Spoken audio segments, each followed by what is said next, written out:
148 days of the daily antidote. So we're 2 days away from 150 days.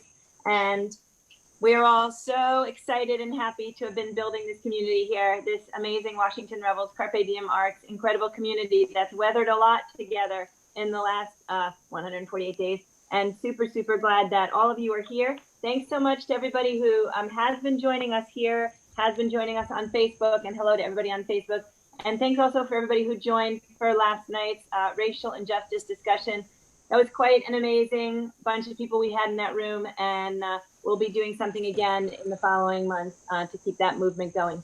So welcome officially to the Washington Rebels Carpe Diem Arts Daily Antidote of Song. And if you're new to us, please pop your state or your country in the chat box. I'm going to throw out a tiny challenge because yesterday we got Georgia. So we're down to, I think, only 9 states that we don't have. So for those of you who know folks in Tennessee and Alabama, and I don't know where else, I'm going to put it in the email, invite somebody to join us. Let's see if we can get all 50. Hawaii we don't have. So looking forward to hearing what you guys can come up with. So let's see, we're here, as you guys know, noon every day, building community and making some music together and dealing with a lot of social justice issues. We have some cool partnerships coming up. This month, we're going to be partnering with the American Folklife Center at the Library of Congress for a week of Archive Challenge music, and details will be coming about that, and more social justice weeks coming up also in October and November. In the chat box is my email. If you're not receiving our list of artists and our lyrics in advance, please go ahead and pop your email in the chat to me, or go ahead and email me. And always happy to take questions and comments also. And there's also a donate link in the chat if you can help us keep this program going. We're very, very grateful for that. And a huge shout out today to Nico Rossi DeMattis, who is running the tech for me and who is intermittently here and not here now as we are approaching the beginning of 9th grade. So schedules are changing now as schools are getting a little bit better at filling kids' clocks during the isolation schooling. So, all right, I am super, super happy to have with us today someone who's been with us since the beginning, Tim Eriksen, coming to us from Amherst, Mass. And I did send a link in the email today for his bio if you're interested in reading more. But I think I said something along the lines of he's come to us through the ballad singing, shake note singing, punk music, Bosnian music, and so much more. And he's an FM musicologist and a professor at a bunch of different places and has been over the years. And he's an amazing musical mind and as well as musician. And Tim, we're so glad you're here. I asked him today to sing Friendship for us again, because after last night's racial injustice discussion, I felt like the power of the friendship in this community was even more evident and even more present. So this song is actually to all of us today. Tim, thank you for being with us.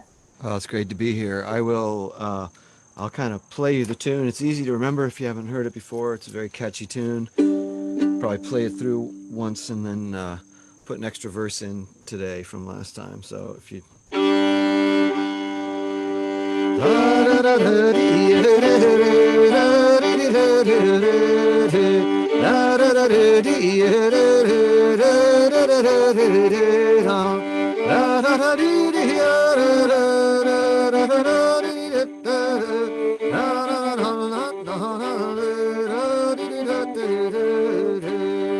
Got the tune? Here we go. Verse 1. Friendship to every willing mind opens a heavenly treasure. There may the sons of sorrow find sources of real pleasure. See what employments men pursue, then you will own my words are true. Friendship alone unfolds to view sources of real pleasure. False are the joys which fools esteem, fading and transitory. Mirth is as fleeting as a dream or a delusive story. Luxury leaves a sting behind, wounding the body and the mind.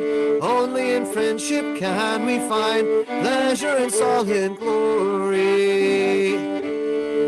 Learning that boasting, glittering things scarcely is worth possessing. Riches forever on the wing scarce can be called a blessing.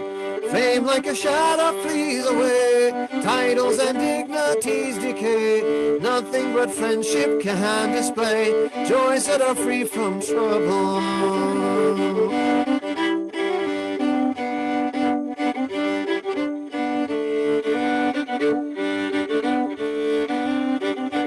Okay, last verse. Happy the man who has a friend formed by the God of nature. Well may he feel and recommend friendship with his creator. The hand with the hands in friendship join, so that our social powers combine, ruled by a passion most divine, friendship for our creator.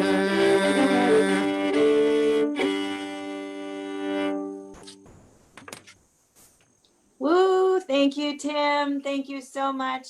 That is such an amazing song and feels to me like it's a super easy one to pick up as you go along. But it is interesting. Those lyrics aren't necessarily coming out in a way where you know where to put the stresses on the words if you haven't sung it before. It's very late 18th century, so it might take a few listens. But I've recorded it, and Eliza Carthy actually just recorded it on her new record, so there are versions out there if you want to get it in your ears more. That's great. Thank you. I think I might ask you to sing it, since it's also short, I might ask you to sing it again when we're done with the discussion, sort of to get us back in our heads again. And also round two, we'll probably all get our mouths moving a little bit more on the right words. I love that song. Can you just tell us a little bit about it? Yeah, the tune might be of classical origin, but I think it's probably an older tune that was borrowed by Haydn or Handel. I don't know. I always get those gray wig guys confused.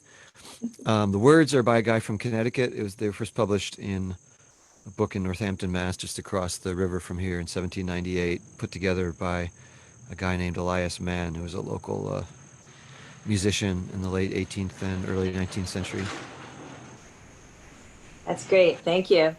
So I know there's actually been borrowing in both directions over the years. And I know from my days at the American Folklife Center, there was a really interesting one where, now who is it? A very famous composer, Aaron Copland, came into the archives and did some research and then put out a composition whose name I'm not going to remember, but it is known famously for being the tune that was played under the Where's the Beef commercial, for those of us who are old enough to remember the Where's the Beef commercial.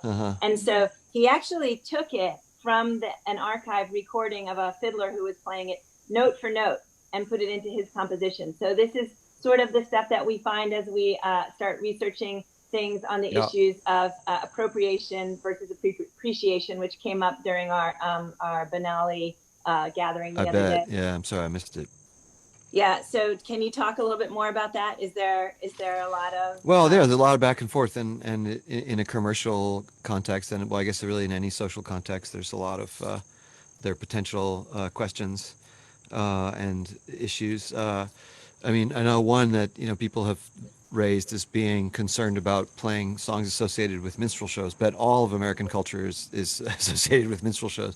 The idea of white people playing banjo is because of minstrel shows, and the idea of black people playing banjo is because of slavery. It's I'm playing a fiddle, so I don't know why I'm talking about the banjo, but it's an instrument that developed in this very difficult and complex historical context, combining Portuguese and West African influences in the Caribbean, and then becoming a popular instrument. And so it can be really hard to parse sometimes, or it can be hard to make grand statements about appropriation, but for me they tend to have really more local, specific, contextual ramifications for what to do and what not to do and what to say about it.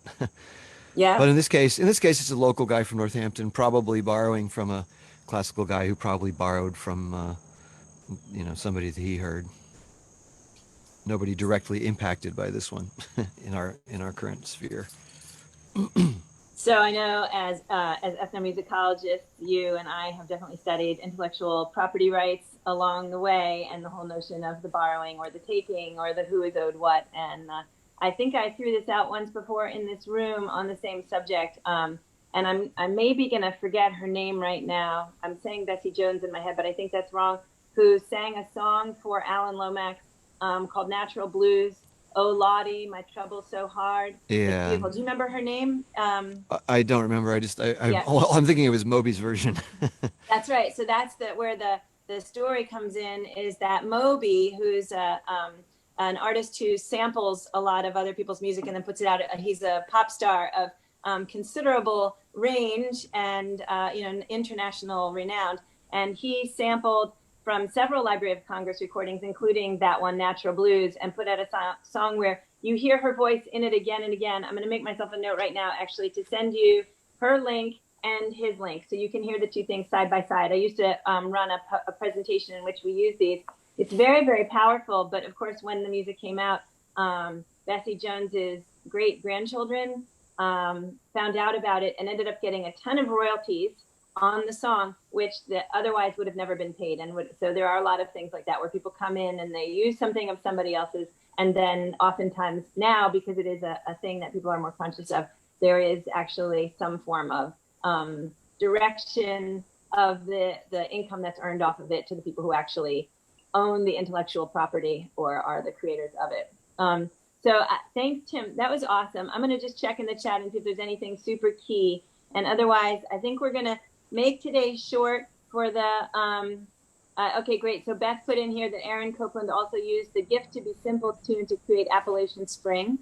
And somebody posted about whether or not last night's discussion is going to be posted anywhere. And I will just say, we had an incredible racial injustice discussion yesterday. We had in the room Munit Mesfin, Issei Barnwell, Kofi Dennis, Kathy Bullock was hosting, Dan Zanes was there, one of the Rebels board members. It was an amazing space, and there was a lot of free discussion of people's personal pain and ways of growing and ways of helping make change.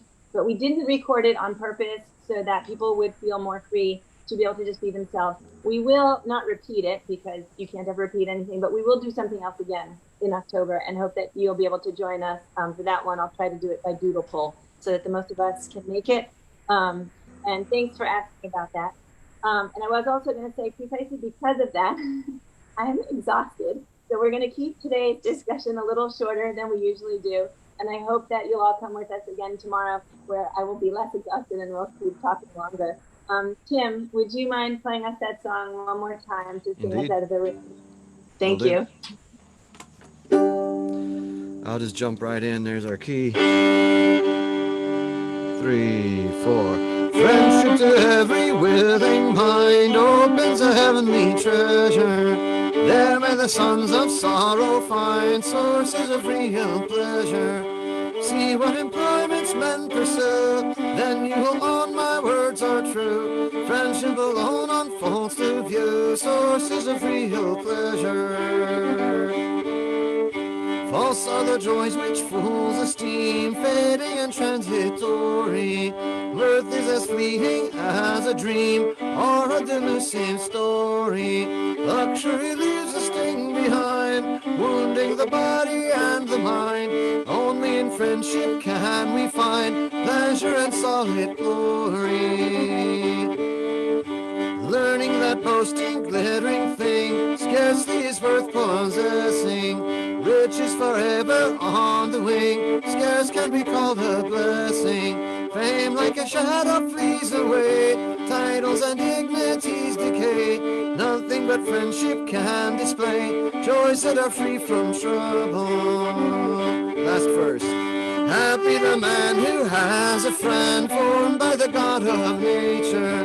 Well may he feel and recommend friendship for his creator. And as our hands in friendship join, so that our social powers combine, ruled by a passion most divine, friendship our creator.